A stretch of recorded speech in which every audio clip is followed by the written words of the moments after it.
Ang hirap isipin na noong dekada 2030, ang mga prostitute ay gumagamit ng balat ng tupa bilang kontraseptibo. At inuulit pa nila ito sa paggamit. Ang babaeng ito pagkatikim lang ng century egg, ay nagsimulang masukan ng todo. Agad napansin ni Fenglan na buntis siya. Kaya dinala niya ito sa isang tabi para tanungin, nasaan ang balat ng tupa na ginagamit mo sa mga kliyente? Siguradong may butas iyon. Kailangan kitang bilhan ng bago. Kay George ang bata. Ayaw niyang gumamit ng balat ng tupa. Sabi niya nangangati raw siya rito. Pagkarinig nito sinampal siya ni Fenglan. Hindi ko akalaing ganyan kakatanga. Idinadamay mo kaming lahat. Isa siyang marinero. Akala mo ba ikaw lang ang kinakasama niya? Sinong makapagsasabi kung may sakit siya? Pero hindi inakala ni Fenglan na hindi lang ayaw magpatingin ni Shaolan. Gusto pa niyang ituloy ang pagbubuntis. Dahil nakipagpanata na raw siya kay George. Ipinagmamalaki pa niyang ipakilala ito sa mga kasama. Umasa siyang palalayain siya nito. Tuluyang makaalis sa buhay prostitute. Makapunta sa Inglaterra at magsimula muli. Natakot si Fenglan na lokohin si Shaolan. Kaya siya na ang kumausap kay George. Humingi siya ng $3,000 kapalit ng kalayaan nito. Biglang natarante si George, dahil wala siyang ganoong kalaking pera. Ang hindi niya alam sinusubok lang siya ni Fenglan. Gusto niyang makita kung seryoso ba siya. Kung nilalaro lang ni George si Shaolan. Pagkatapos siyang pagsawaan, iiwanan na lang niya ito nang walang pasubali. At babalik si Shaolan sa lansangan. Pero sinabi ni George na mahal talaga niya si Shaolan. Wala lang talaga siyang ganoong pera sa ngayon. Naantig si Fenglan. At pumayag na 1,000 na lang ang kailangang bayaran para sa kalayaan ni Shaolan. Masiglang tinanggap ito ni George. Nangakong si Shaolan lang ang mamahalin niya habang buhay. Pero agad siyang nagsinungaling pagkatapos. Sinabi niyang 5,000 ang hinihingi ni Fenglan. Hayop na matandang babae. Para sa'yo kahit 10 beses pa niyan ay babayaran ko. Sino bang hindi maloloko sa matatamis na salita? Agad nabulag si Shaolan sa pag-ibig. Nagpasya si Shaolan na tumakas kasama si George alang-alang sa pag-ibig. Kinuha niya ang kanyang itinagong ipon. Hindi lang kita mula sa pagbibenta ng katawan ang laman yun. Nandoon din ang 2 gintong pulseres. Ipinabenta niya iyon kay George. Nagkasundo silang magkita sa pantalan matapos ang 3 araw. Simula noon naging mayabang siya. Tumanggi na siyang tumanggap ng kliyente. Kinutya pa ang dati niyang mga kasamahan. Hintayin niyo lang. Magiging ginang ako sa Inglaterra at babalik akong Marangya. Sa araw na iyon. Gusto kong makita ang magiging itsura ng mga mukha ninyo. Dahil lang sa sinuot ng isa sa kanila ang kanyang damit. Pinagsisigawan niya ang kaibigan. At sinampal pa niya ito. Nagkagulo silang dalawa, sabunutan at sakitan. Parang subang ang naging eksena. Mabuti na lang at dumating ang tagapamahala para paghiwalayin sila. Tinabihan sila na dapat magkasundo ang magkakapatid. Pero hindi ito pinansin ni Shaolan. Umakyat siya sa hagdan na parang walang kinikilalang kapamilya. Mabilis lumipas ang 3 araw. Isinuot ni Shaolan ang pinakamaganda niyang kipaw. Binuksan niya ang pinto ng bahay aliwan.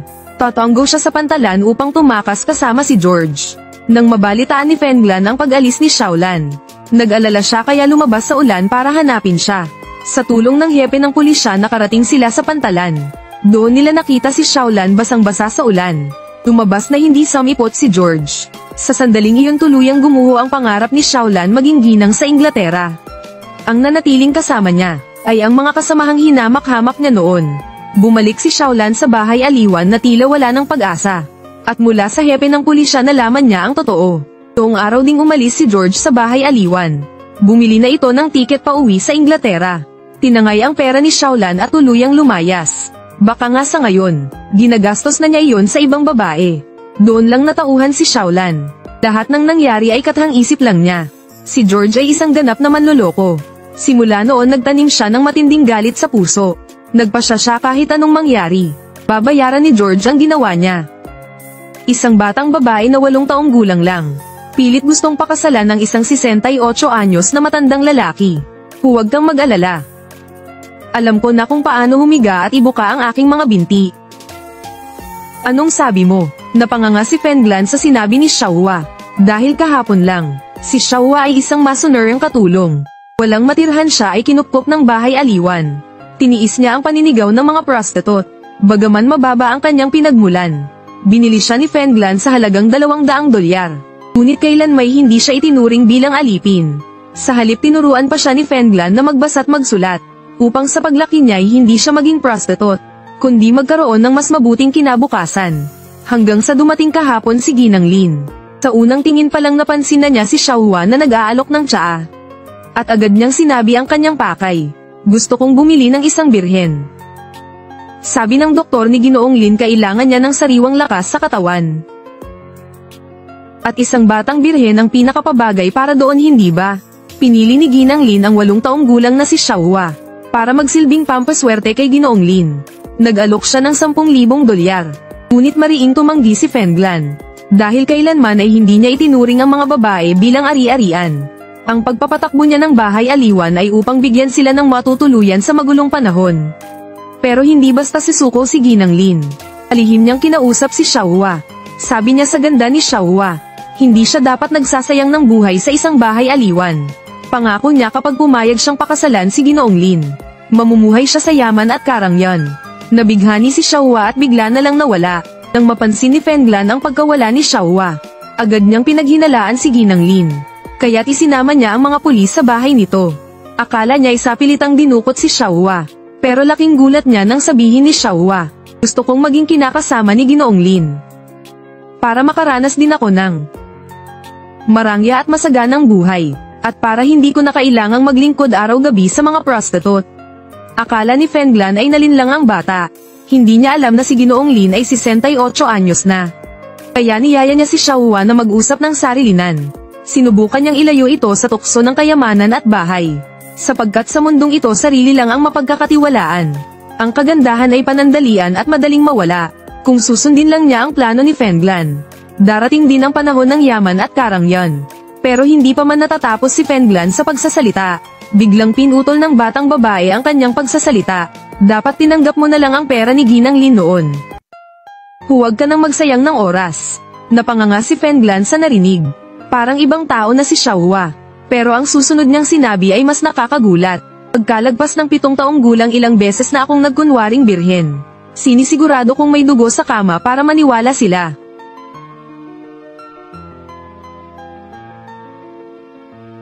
Pagkarinig nito labis ang pagkadismaya ni Fenglan. Halos tanaw na niya ang malungkot na kapalaran ni Xiaohua. Kapag wala ng pakinabang itatapon siya ng walang awa. Nang makita ng pulis na sobrang lungkot ni Fenglan, lumapit ito para damayan siya. Ngunit sa hindi inaasahang pangyayari nagsimula ang isang trahedyang pag-ibig. Itinali ang babae sa kama. Hinihintay na ibenta ng nobyo ang kanyang puri. Noong una akala ng babae nagbibiro lang ang nobyo. Sinabi niyang pakawalan siya agad. Hindi niya alam na ang nobyo pala ay isang bugaw. Ang ganda mo, inosente pa. Sayang naman kung hindi kita pagkakakitaan. Kung hindi itatakwil ako ng tatay ko. Pagkatapos pumasok ang isang lalaking manyak. Mukhang bastos at sobrang bastos ang kilos. Siya pala ang bumili ng unang gabi ng babae. Habang umiiyak at nagmamakaawa ang babae, tinanggap ng nobyo ang makapal na dolyar. At nakipaglokohan pa sa many akis.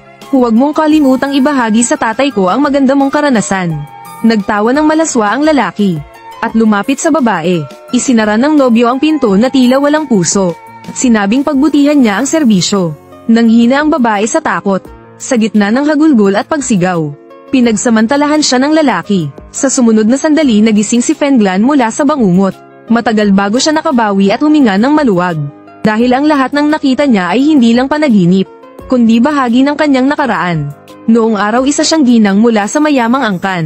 Lumaki siya sa marangyang pamumuhay. Pero sa edad na 15 ipinasya ang kanyang kasal. At ikakasal siya sa isang 50 taong gulang na lalaki. Para makatakas sa tadhana, nagmahal siya ng isang binata.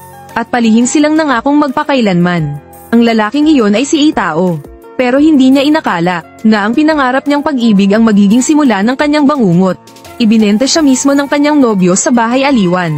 Sa puntong ito lumuhad siya sa harap ng libingan ng ina at humagulgol. At doon siya naabutan ng hepe ng pulisya.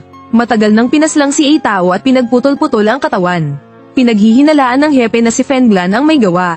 Kaya matagal na siyang nag-iimbestiga at nangangalap ng ebidensya. Ngayon nalaman na rin niya ang totoong pangalan ni Fenglan, Fake Wei. Isa siya noon sa mga babae sa ilalim ni Itao. Habang nalalapit na ang katotohanan, nalaman na rin ito ng ama ni Itao si Ginoong Yu. Mayroon siyang tauhan sa pulisya na nagbigay ng impormasyon. Nalaman niyang si Fenglan ang pinaghihinalaang pumatay sa kanyang anak. Doong si Eitao pa ang namumuno sa bahay aliwan. Walang awa siya sa mga babae roon. Hindi mabilang kung ilan ang may galit sa kanya. Kasama na roon si Fenglan na noon ay kilala bilang Fake Wee. Si Fenglan kapag may galit tiyak na babawi sa kahit anong paraan. Dalhin niyo siya rito. Gamitin niyo na ang kahit anong paraan. Gusto na ni Ginoong Yu na patayin si Fenglan. Kaya ipinadala niya ang kanyang pinakamalalakas na tauhan. Ang hindi niya alam kasama ni Fenglan ang hepe ng pulisya. Kahit sa harap ng hepe, walang hiya si Fenglan habang nagpapalit ng damit. Ang kanyang katawan ay labis na nakaapekto sa damdamin ng hepe. Ngunit pinilit ng hepe na kontrolin ang sarili. At iginiit na sabihin ni Fenglan kung paano niya pinatay si Eitao. Dahil napakarami niyang motibo para gawin iyon. Simula nang ibenta siya sa bahay aliwan. Nasira ang kanyang buong buhay. At ang kanyang inay namatay sa dalamhati. Hindi malayong maghayganti siya para sa lahat ng iyon. Ngunit sanay na si Fenglan sa ganitong laban. Mariin niyang itinanggi ang lahat. At sinimulan ang laro ng tukso at pang-aakit. Gusto niyang tigilan ng hepe ang investigasyon. At kung kinakailangan gagamitin ang kanyang katawan. Mas kaya ko pang suklian ka kaysa kay Ginoong Yu. Hindi kanya kailanman pasasalamatan. At hindi kanya mamahalin tulad ng kaya kong gawin.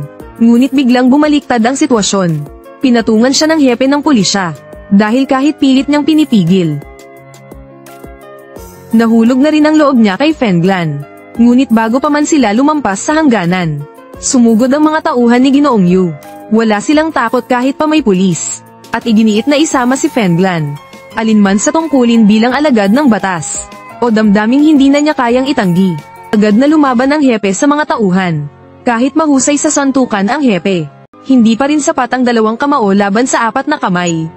Nalock siya mula sa likod ng isa sa mga tauhan. Habang hindi siya makagalaw, umunot ng baril ang isa sa mga kalaban. At sa mismong sandaling paputukan siya, tumalon si Fenglan at hamarang sa harap niya. Tinamaan siya sa maselang bahagi ng katawan. Agad siyang nawalan ng malay. Hindi na siya umabot sa pagdating ng doktor. Pumikit siya at nawalan ng ulirat.